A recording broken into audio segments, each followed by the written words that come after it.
تیری عظمتوں سے ہوں بے خبر، یہ میری نظر کا قصور ہے۔ أعوذ بالله من الشيطان الرجيم، بسم الله الرحمن الرحيم. واتبعوا ما تتلو الشياطين على ملك سليمان وما كفر سليمان ولكن الشياطين كفروا يعلمون الناس السحر وما أنزل على الملكين ببابل هاروت وماروت وما يعلمان من أحد حتى يقولا إنما نحن فتنة فلا تكفر فيتعلمون منهما ما يفرقون به بين المرء وزوجه وما هم بضارين به من أحد إلا بإذن الله ويتعلمون ما يضرهم ولا ينفعهم ولقد علموا لمن اشتراه ما له في الآخرة من خلاق ولبئس ما شروا به أنفسهم لو كانوا يعلمون ولو أنهم آمنوا واتقوا لمثوبة من عند الله خير لو كانوا يعلمون. صدق الله العظيم.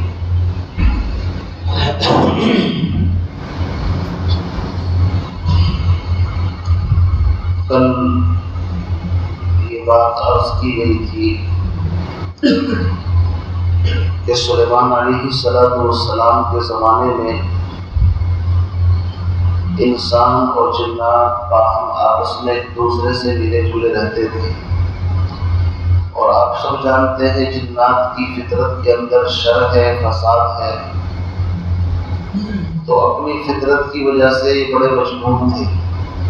آسمان پر چوری چھپے فرشتوں کی کوئی بات سن لیتے، پھر نیچے آ کر کے اس کے اندر سو جھوٹ اپنی طرف سے ملا لیتے، اور اس زمانے کے جو کاہن ہوا کرتے تھے ان کے کانوں میں آ کر کے باتیں پھونک دیتے، پھر وہ لوگوں میں دعویٰ کرتے تھے کہ کل ایسا ہوگا، پرسوں ایسا ہوگا، کیونکہ فرشتوں کی باتیں سن رکھی ہیں۔ اب ظاہر بات ہے ان میں سے دو چار باتیں سیدھے نشانے پر لگ جاتی، تو اس طریقے سے بڑا فساد پھیلا ہوا تھا، یہاں تک کہ سحر اور جادو کے اوپر مستقل دستاویز کتابیں اپنے اپنے اعتبار سے انہوں نے تصنیف کر ڈالی۔ اب چونکہ سلیمان علیہ السلام وقت کے نبی ہیں، پیغمبر ہیں، اور پیغمبر زمین پر لوگوں کی اصلاح و ہدایت کے لیے بھیجے جاتے ہیں، تو سلیمان علیہ السلام نے وہ ساری کتابیں ان سے ضبط کر کے چھین کر کے جہاں ان کی کرسی ان کا مصلی تھا اس کے نیچے دفن کروا دیا، تو شیاطین کی ہمت نہیں ہوتی تھی حضرت سلیمان علیہ السلام کے پاس آنے کی۔ سلیمان علیہ السلام سے بڑا ڈرتے تھے لوگ، ان کے ڈر کا حال آپ اندازہ لگائیے، ان میں سے کوئی زیادہ نافرمانی کرتا تو سزا بھی دیتے تھے۔ تو سلیمان علیہ السلام ان سے بڑے کام لیتے تھے، چونکہ جنات کی فطرت، شیاطین کی فطرت یہ ہے کہ اس کو کام پر لگاؤ رکھتے ہوئے تو سیدھا رہے گا، اور اگر یہ کام سے تھوڑا بھی ہٹ جائے تو پھر شرارتیں کچھ سوچنے لگتی ہے۔ مثلا آپ نے کہہ دیا کہ بھائی ابھی پینٹ کرنا ہے، تو پینٹ کرنے کے بعد پھر پینٹ کا نمبر آنا چاہیے، کچھ نہ کچھ ان کو بتاتے رہو، ورنہ تو ان کا حال یہ ہے کہ خاموش آرام سے بیٹھنے والی مخلوق نہیں ہے۔ اسی لیے قرآن پاک کے اندر آئے گا وَمِنَ الشَّيَاطِينِ مَن يَغُوصُونَ لَهُ وَيَعْمَلُونَ عَمَلًا دُونَ ذَلِكَ، کہ شیاطین سے سلیمان علیہ السلام سمندروں سے قیمتی موتی نکال کر کے لاؤ، ان کو ایسی ایسی ذمہ داریاں دیتے تھے، ان کو حکم دیتے تھے بڑی بڑی دیگیں بناؤ جس میں کھانا بنایا جائے۔ سلیمان علیہ السلام بیت المقدس کی تعمیر کے لیے قیمتی پتھروں کو تلاش کرنے کے لیے کہ فلاں پہاڑ سے فلاں اچھے وہ تلاش کر کے لاؤ، اور اس کی تعمیر میں بھی ان سے مدد لیتے تھے۔ چنانچہ سلیمان علیہ السلام کی جب وفات کا وقت قریب آیا اور کام ادھورا ہے، تو سلیمان علیہ السلام نے اللہ کے حکم سے شیشے کا ایک مکان بنایا اور اس میں ٹیپ لگا کر کے کھڑے ہو گئے. اور سال 2 سال تک اسی طرح رہے. جنات آتے تھے کہ بڑے میاں تو ابھی زندہ ہیں, کھڑے ہیں, کبھی لاٹھی سے پٹائی نہ کر دیں, تو وقت کے پیغمبر ہیں, یہ برابر کام پر لگے رہتے تھے. یہاں تک کہ جب اللہ کا حکم ہوا قرآن کے اندر آئے گا کہ جب اللہ رب العزت نے بات چاہی کہ بس اب معاملہ مکمل ہو گیا ہے, تو دیمک جو ایک کیڑا ہوتا ہے اس نے لاٹھی کو اندر سے کھا لیا, اور جب سلیمان علیہ السلام جب نیچے گرے تب جنات کو احساس ہوا کہ یار ہم تو سالہ سال سے خام کا تکلیف اٹھا رہے ہیں, ورنہ ہم تو پہلے ہی بھگ جاتے, آزاد ہو جاتے. تو اس طرح کی مخلوق ہے. تو جناب سلیمان علیہ السلام کی دنیا سے جانے کے بعد پھر تو ان کے پر کھل گئے, آزاد ہو گئے. انہوں نے سوچا کہ اب مزہ ہے, وہ کتابیں سب نکلوائی جائیں. چنانچہ شیاطین نے, جنات نے ان کو کہا کہ یہاں پر کھودو, بہترین خزانہ تمہیں یہاں پر ملے گا. بنی اسرائیل سے کہا. چنانچہ انہوں نے کھودا تو کتابیں نکل آئی. تو اس زمانے کے شیاطین نے مسحور کر دیا, یعنی کہ حضرت سلیمان علیہ السلام کی حکومت سحر اور جنات ہی کے ذریعے سے. تو اس طرح بہت سارے لوگوں کا ذہن یہ بن گیا کہ سلیمان علیہ السلام نعوذ باللہ کافر تھے. سمجھ رہے آپ؟ اس لیے جب نبی علیہ السلام نے سلیمان علیہ السلام, داؤد علیہ السلام کا ذکر بنی اسرائیل کے سامنے کیا کہ وہ پیغمبر ہیں, تو بنی اسرائیل کی جماعت کہنے لگی کہ تم تو جادوگر کو اس کو نبی کہتے ہو, ہم تمہیں کیسے مانیں. سمجھ رہے؟ ایک اعتراض یہ بھی تھا ان کا کہ سلیمان علیہ السلام کے بارے میں ان کا عقیدہ یہ ہو گیا تھا, نعوذ باللہ. تو قرآن پاک نے صفائی دی, چونکہ انبیاء علیہ السلام معصوم ہوتے ہیں, نبوت سے پہلے بھی نبوت کے بعد بھی کوئی گناہ لرزش ان سے نہیں ہوتی. اور عصمت انبیاء اہم مسئلہ ہے, اس لیے سارے مسئلوں کو چھوڑ کر کے اللہ نے پہلے وما کفر سلیمان کہہ کر کے سلیمان علیہ السلام کی پاک دامنی کی گواہی دی کہ نعوذ باللہ وہ ساحر اور جادوگر نہیں تھے. بلکہ قرآن نے کہا وَلَٰكِنَّ الشَّيَاطِينَ كَفَرُوا, ان کے دور کے اندر کے جو شیاطین تھے وہ سحر اور جادو اور جنات کے اندر مہارت رکھتے تھے, اس لیے ان بدبختوں نے نسبت کر دی حضرت سلیمان علیہ السلام کی طرف.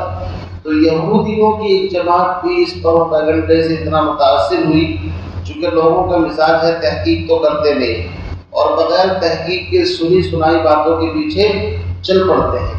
جبکہ اسلام سب سے پہلے حکم یہ دیتا ہے یا ایھا الذین آمنوا ان جاءکم فاسق بنبأ فتبینوا ان تصیبوا قوما بجہالۃ فتصبحوا علی ما فعلتم نادمین. تمہارے پاس جب بھی کوئی خبر آئے پہلے اس کو اچھی طریقے سے چھان لو, پھٹک لو, کہیں ایسا نہ ہو تم سنی سنائی باتوں پر عمل کر لو, بعد میں تمہیں ندامت اور شرمندگی کا سامنا کرنا پڑے. یہ قرآن کی پاکیزہ تعلیم ہے. تو اس طریقے سے حضرت سلیمان علیہ السلام کے دور میں بڑا جادوگری کا چرچا ہوا. ہر دوسرا آدمی جادو کو سیکھتا یا دوسرے پر کرتا نظر آتا تھا. یاد رکھیے یہ 5 چیزیں ہیں جن کو خوارق عادت کہا جاتا ہے, یعنی وہ جو عادت کے خلاف ہو. عام طور سے ایسا نہیں ہوتا, لیکن اس کے اپوزٹ, اس کے خلاف. ان میں سب سے پہلی چیز معجزہ ہے.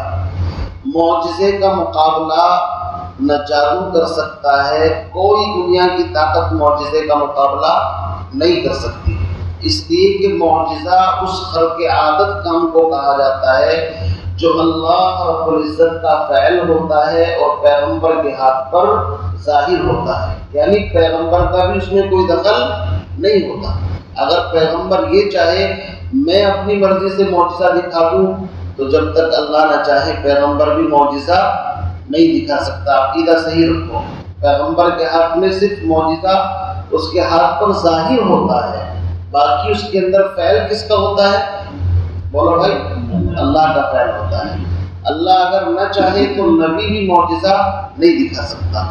تو سب سے پہلی چیز معجزہ، نبی کے ہزاروں معجزات تھے، درخت آپ کو سلام کرتے ہیں، پتھر سلام کرتے ہیں، اسی طریقے سے چاند کی طرف اشارہ کیا 2 ٹکڑے ہو گیا، اور بے شمار معجزات، آپ کی انگلیوں سے چشمے اور فوارے پھوٹ پڑے، آپ نے لعاب ڈال دیا کھانے کے اندر، برکت ہو گئی، بیمار کو لگا دیا شفا ہو گئی، یہ سب معجزات کے قبیل سے ہے۔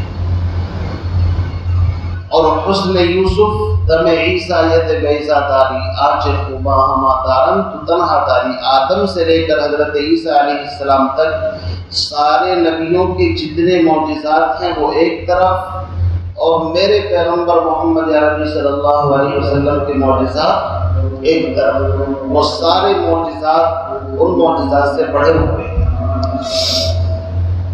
بہرحال تو اس طریقے سے سب سے پہلی چیز کیا ہے؟ معجزہ۔ دوسری چیز، معجزے کے بعد دوسری چیز ہے کرامت۔ کرامت اس کو کہتے ہیں جو کسی ولی کے ہاتھ پر ظاہر ہو۔ جس طرح معجزے میں براہ راست دخل اللہ کا ہوتا ہے، ایسے ہی کرامت میں دخل کس کا ہوتا ہے؟ اللہ کا۔ بس صرف ہاتھ بدل جاتا ہے کہ ولی کے ہاتھ پر وہی چیز خلق عادت ظاہر ہو تو اس کو کرامت کہتے ہیں، اور نبی کے ہاتھ پر ظاہر ہو تو اس کو معجزہ کہتے ہیں۔ فرق ہو گیا نا بھائی؟ تیسری چیز ارہاس۔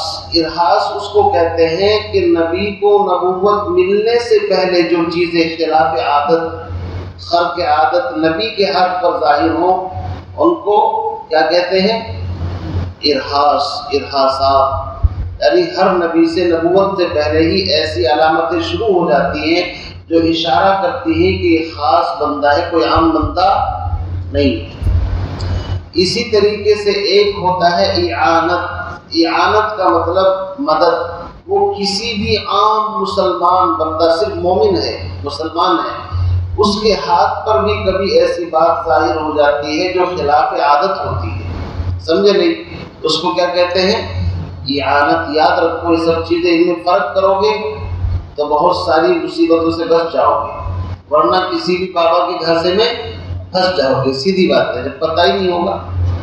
اور چھٹی چیز ہے، ایک اس سے بھی الگ ہٹ کر کے ہے، اس کو آپ یوں کہہ لیجئے وہ ہے شوہدہ بازی، یا ایک طریقے سے مطلب اس کا نام جو ہے اس کو کہتے ہیں کہ جیسے کہ عام بندہ ہے، بلکہ یوں کہہ لیجئے کہ وہ بندہ جو نہ مسلمان ہے، نہ مومن ہے، نہ ولی ہے، نہ نبی ہے، بلکہ عام اور گنہگار، فاسق اور فاجر بندہ ہے، کبھی کبھی اس کے ہاتھ پر بھی کوئی چیز ایسی خلاف تعجب، خلاف عقل اور اس طرح کی ظاہر ہوتی ہے، تو اس کو کیا کہا جائے گا؟ اس کو نہ معجزہ کہا جائے گا، نہ اس کو کرامت کہا جائے گا، نہ اس کو اعانت کہا جائے گا، بلکہ وہ ایک طریقے سے شعبدہ بازی ہو سکتی ہے۔ اس کے اندر کسی جادو، جن، سحر کا مطلب دخل ہو سکتا ہے۔ اس لیے گر ہوا پہ اڑتا ہے وہ رات دن، ترک سنت جو کرے شیطان گن، شیطان سے بھی کبھی کبھی اس طرح کی باتیں سرزد ہو جاتی ہیں۔ بہت سارے لوگ ایسے ہیں پہلے زمانے میں، اب تو سننے میں نہیں آتا، جیسے جوگی وغیرہ ہوتے تھے اور وہ عجیب عجیب کرتب دکھاتے تھے، آپ نے سنا ہوگا ان کے بارے میں، بڑی بڑی حکایتیں اس طرح ان کے حال احوال کے اوپر لکھی ہوئی ہیں، سمجھے کہ نہیں؟ تو آپ نے بہت سے لوگوں کو، ایک چیز ہے جادو، سحر۔ عام طور سے آپ نے دیکھا ہوگا کہ جو گاؤں دیہات کے اندر بھی بہت سے تماشا کرنے کے لیے آتے ہیں، چھوٹے موٹے جادو وہ بھی دکھانے کی کوشش کرتے ہیں، شہروں کے اندر بھی دکھاتے ہیں، اور یہ سب کیا ہوتا ہے؟ نظر بندی ہوتی ہے ایک طریقے سے۔ قرآن کہتا ہے یُخَیَّلُ إِلَیْهِ مِنْ سِحْرِهِمْ أَنَّهَا تَسْعَىٰ، آنکھوں کو اس طریقے سے بند کیا جاتا ہے کہ انسان جو دیکھ رہا ہے وہ نہیں ہوتا، ہوتا کچھ اور ہے اور حقیقت اس کی کچھ اور نظر آتی ہے۔ جیسے کہ قرآن ہی کے اندر آئے گا کہ موسیٰ علیہ السلام کا مقابلہ کرنے کے لیے جب جادوگر آئے تو وہ اپنے ساتھ لاٹھیاں اور رسیاں لے کر کے آئے تھے، میدان میں ڈالی اور جادو کے ذریعے سے وہ لاٹھیاں اور رسیاں سانپ نظر آنے لگی۔ حقیقت میں سانپ نہیں تھی لیکن نظر کیسے آ رہی تھی؟ جیسے سانپ۔ تو اس طرح کی جو چیز ہے اس کو سحر کہتے ہیں۔ اب سوال یہ ہے کہ کیا چونکہ سحر کو قرآن کفر کہہ رہا ہے، یعلمون الناس السحر ولکن الشیاطین کفروا، اس کا مطلب یہ ہے کہ سحر جادو تو کفر ہے۔ وجہ اس کی یہ ہے کہ شیاطین کو جب تک خوش نہ کیا جائے اس وقت تک شیاطین تابع نہیں ہوتے، اور شیاطین کو تابع کرنے کے لیے الٹے سیدھے منتر پڑھنے پڑتے ہیں جو شرکیہ ہوتے ہیں، کفریہ ہوتے ہیں۔ تعویذ بھی الٹی سیدھی چیزوں سے لکھے جاتے ہیں، خون سے، پیشاب سے، نجاست گندگی سے، یا اسی طریقے سے حیض کی حالت کے اندر جو عورتیں ہوتی ہیں بہت جلد شیاطین ان کے اوپر مسلط ہو جاتے ہیں ناپاکی کی حالت میں۔ تو ظاہر بات ہے اس کے اندر کبھی کبھی انسانوں کی اور پتہ نہیں کس کس چیز کی بلی اور بھیٹ دی جاتی ہے تو الٹے سیدھے کام کرنے پڑتے ہیں، تو جادو سیکھنے والا یقیناً ایمان سے خارج ہو جاتا ہے، یہ پکی بات ہے۔ اب سوال یہ ہے کہ کیا جادو کو سیکھنا جائز ہے یا نہیں؟ تو علماء فرماتے ہیں کہ اگر فساد اور خوف سے بچنے کے لیے کوئی انسان سیکھے کہ مجھ پر جادو نہ کر سکے، یا مسلمانوں پر یا کسی عام آدمی پر اس کی جان بچانے کے لیے کہ اگر وہ فن ہمارے پاس ہوگا تو ہم کسی کے کام آ سکتے ہیں، اور اس کے اوپر کوئی اجرت نہ لے، کوئی شرکی یا منتر نہ ہو، تو اس کی گنجائش علماء نے دی ہے۔ البتہ کسی کو تکلیف پہنچانے کے لیے یا اپنی جیب گرم کرنے کے لیے، کسی سے پیسے اینٹھنے کے لیے، کاروبار کرنے کے لیے اگر کوئی ان چیزوں کو سیکھتا ہے تو یقیناً کفر ہے۔ سمجھے نہیں؟ یقیناً کیا ہے؟ کفر ہے۔ اچھا، اب ایک بحث یہ رہ جاتی ہے کہ جادو کے ذریعے سے حقیقت تبدیل ہو سکتی ہے یا نہیں ہو سکتی، یا بس ویسے ہی ہوتا ہے؟ اس کے بارے میں بڑے مختلف اقوال ہیں۔ بعض فرماتے ہیں کہ جادو کے ذریعے سے حقیقت بھی تبدیل ہو جاتی ہے، جیسا کہ ایک حدیث ہے موطا امام مالک رحمۃ اللہ علیہ کے اندر کہ نبی علیہ السلام نے فرمایا اگر یہ کلمات نہ ہوتے تو یہودی مجھے گدھا بنا دیتے۔ یہ حدیث کے الفاظ ہیں۔ اب گدھا بنانے سے مراد یا تو اس کو مجازی معنی پر لیا جائے، یعنی عقل کے اندر کچھ کمی آ جاتی ہے تو اس کو کہتے ہیں۔ مفسرین اور محدثین فرماتے ہیں جب حقیقت پر عمل ہو سکتا ہو تو مجاز پر عمل کرنے کی ضرورت نہیں ہے، اس کو یہی سمجھو کہ حقیقت میں ہی وہ جسم کے اعتبار سے گدھا بنا دیتے ہیں۔ تو اس لیے بعض علماء کا قول یہ ہے کہ حقیقت تبدیل ہو سکتی ہے، اس میں کوئی ایسی رکاوٹ والی بات نہیں ہے۔ بعض فرماتے ہیں کہ نہیں، صرف اس کے ذریعے سے کسی کو بیمار کیا جا سکتا ہے، یا اسی طریقے سے تھوڑا عقل کے اندر اس کے اندر کوئی وسوسہ وہم پیدا کیا جا سکتا ہے، جیسا کہ نبی علیہ السلام کے بارے میں جمہور تقریباً 90% جتنے بھی مفسرین محدثین ہیں ان کا قول یہ ہے کہ پیغمبر آخر الزماں صلی اللہ علیہ وسلم پر بھی جادو کیا گیا۔ لبید بن عاصم جو ایک یہودی تھا، اس نے اور اس کی بیٹیوں نے بیر زربان کے اندر، اور نبی علیہ السلام کی کیفیت اما عائشہ فرماتی ہیں ایسا ہو گیا تھا کہ یہ کام میں نے کیا یا نہیں کیا، اس طرح کی کیفیت صرف، سمجھ رہے نا؟ باقی تو کوئی زیادہ اثر نہیں ہوا، لیکن ایک وسوسے سی کی کیفیت ہلکی سی آپ پر طاری ہوئی، پھر آپ کو خواب کے اندر سب کچھ بتا دیا گیا کہ فلاں جگہ پر آپ پر جادو کیا گیا ہے، اور معوذتین قل اعوذ برب الفلق قل اعوذ برب الناس نازل ہوئی۔ البتہ ایک مفسر ہیں امام ابو بکر جساس رحمۃ اللہ علیہ، ان کا قول یہ ہے کہ نبی علیہ السلام پر جادو کی جتنی بھی روایتیں ہیں وہ سب کے سب کہتے ہیں موضوع ہیں، من گھڑت ہیں، چاہے وہ بخاری میں آئی ہو چاہے کسی کتاب میں آئی ہو، ان کا قول یہ ہے۔ اور وہ دلیل یہ دیتے ہیں کہ قرآن کہتا ہے ان تتبعون الا رجلا مسحورا، مشرکین نبی کو کہا کرتے تھے، صحابہ کو کہتے تھے کہ تم ایسے آدمی کا اتباع کرتے ہو جو مسحور ہے، ان تتبعون الا رجلا مسحورا، جس پر جادو کر دیا گیا، کیا تم ایسے آدمی کا اتباع کرتے ہو؟ تو ظاہر بات ہے مشرکین کا عقیدہ یہ تھا کہ نبی پر جادو ہوا ہے. اگر مسلمان بھی یہ عقیدہ رکھے تو پھر دونوں میں فرق کیا ہوگا؟ وہ دلیل یہ دیتے ہیں. تو جو 90% مفسرین ہیں وہ یہ فرماتے ہیں کہ مشرکین جو نبی پر آیت کو فٹ کرتے تھے ان تتبعون الا رجلا مسحورا، رجلا مسحورا سے مراد وہ یہ عام والا جادو نہیں لیتے تھے، بلکہ وہ یہ کہتے تھے کہ کیا تم ایسے آدمی کا اتباع کرتے ہو جو کم عقل ہے، جس کے پاس عقل ہے ہی نہیں. یعنی نبی کو بے عقلا کہتے تھے، تو بے عقلے کو بھی مسحور کہتے ہیں کہ اس پر جادو کر دیا گیا. تو اس لیے انہوں نے جواب دیا ہے. بہرحال اب رہی بات یہ کہ اگر جادو کے ذریعے سے کسی کو تکلیف پہنچا دی جائے تو اس کا کیا ہوگا؟ امام شافعی رحمۃ اللہ علیہ فرماتے ہیں کہ جادو کے ذریعے سے پہلے تو کسی کو تکلیف پہنچتی نہیں ہے، بس وسوسے کی کیفیت ہو سکتی ہے تھوڑا بہت، لیکن بعض فرماتے ہیں کہ نہیں، اس کے ذریعے سے شیاطین چونکہ جادو کے اندر باقاعدہ محنت کرتے ہیں، مدد کرتے ہیں، تو کسی کی جان بھی لی جا سکتی ہے، یہ سب کام ہو سکتے ہیں. تو اگر پتہ چل جائے کہ فلاں آدمی نے جادو کیا ہے، اس کے ذریعے سے جان گئی ہے، تو بعض ائمہ کا مسلک یہ ہے کہ اس کو بھی اس کے بدلے میں قتل کیا جائے گا، چونکہ تو مرڈر ہے نا، براہ راست قتل کرنا ہے دوسرے کو. تو اس طریقے سے بعض فرماتے ہیں اگر وہ عورت ہے تو اس کو جیل کے اندر ڈالیں گے. یہ ہے مختلف سزائیں بہرحال کتابوں کے اندر لکھی ہوئی ہیں. تو اس طریقے سے سحر کے بارے میں حضرت سلیمان علیہ السلام کے زمانے میں جو چرچا تھا، اور انہوں نے وہ سب کتابیں دفن کر دی تھی، بعد میں شیاطین نے ان کو نکال کر کے بڑا اس زمین کے اندر ادھم مچایا. اب جو نبی آتے تھے معجزہ لے کر کے، عام آدمی سمجھ نہیں پاتا تھا کہ معجزہ کیا ہے، جادو کیا ہے، چونکہ دیکھنے میں ایسی ایک جیسی چیزیں ہیں.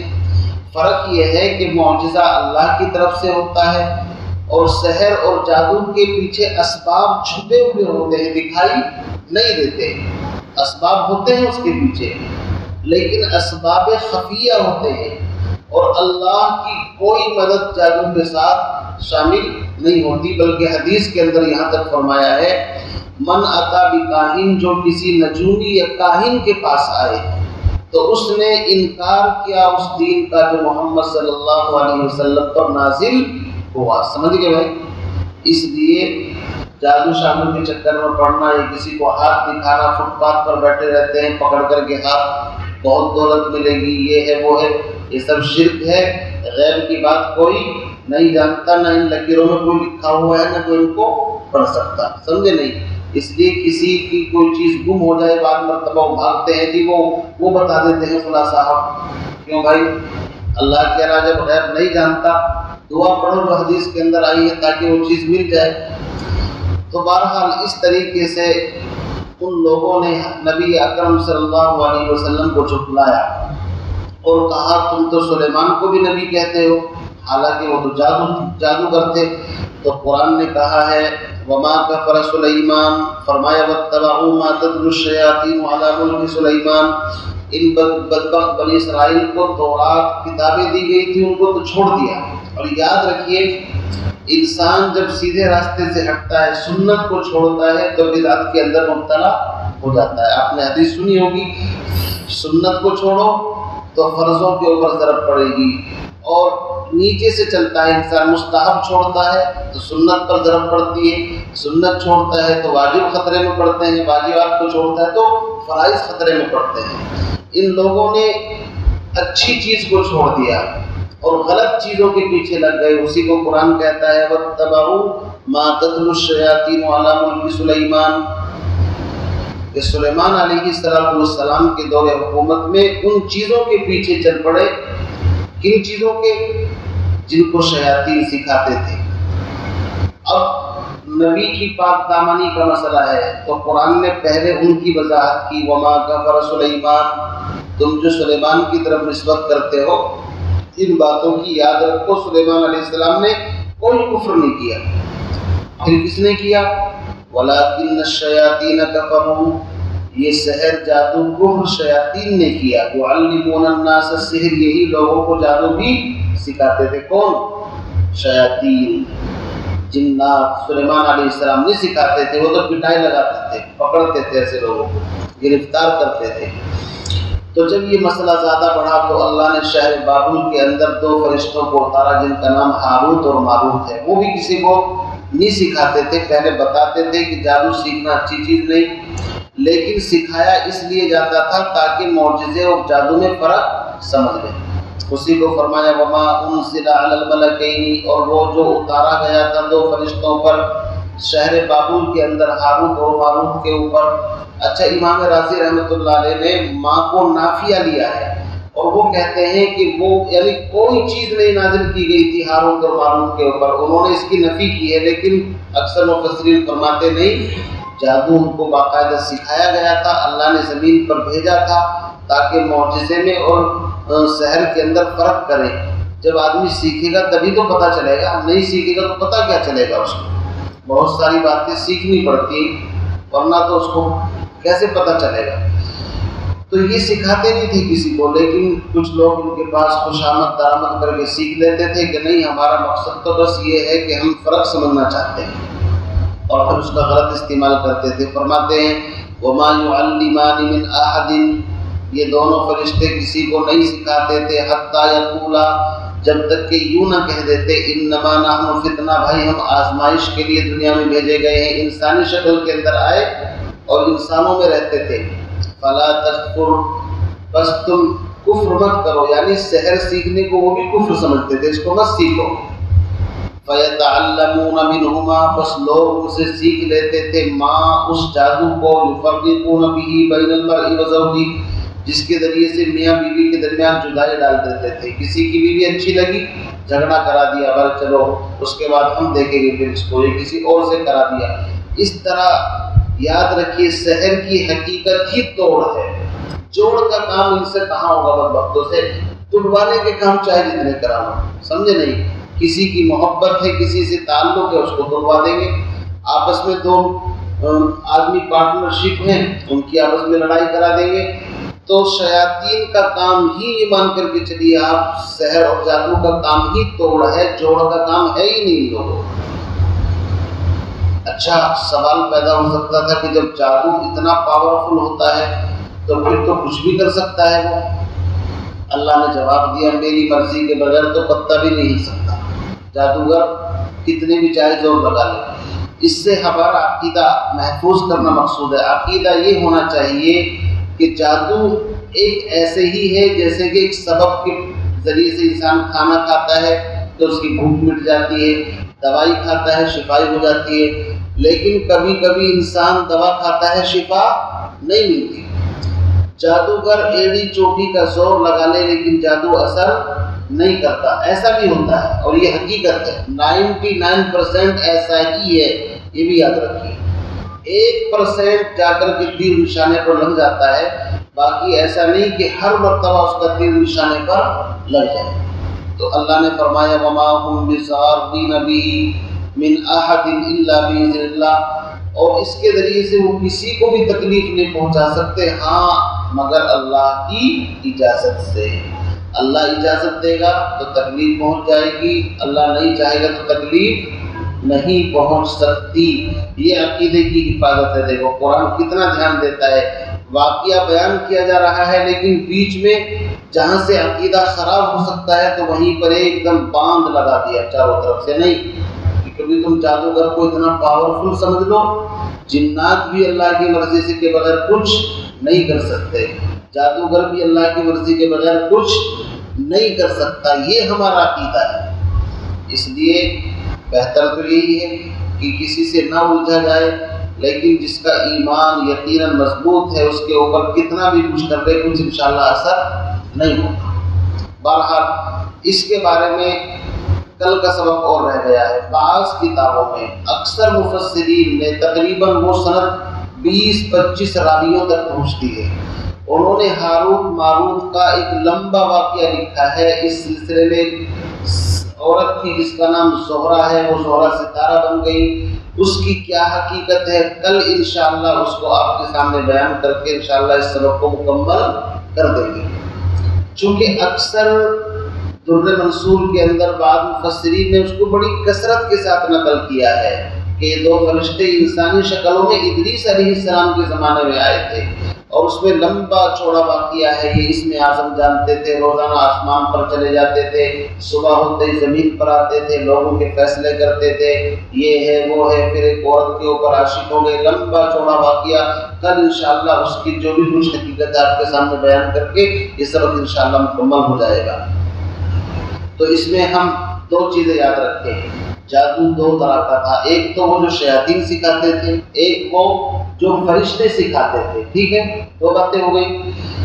دوسری بات یہ ہے کہ شیاطین کی طرف نسبت کی جائے، حضرت سلیمان علیہ السلام کی طرف نسبت نہ کی جائے، وہ نبی تھے، وہ کسی کو جادو وادو نہیں سکھاتے تھے۔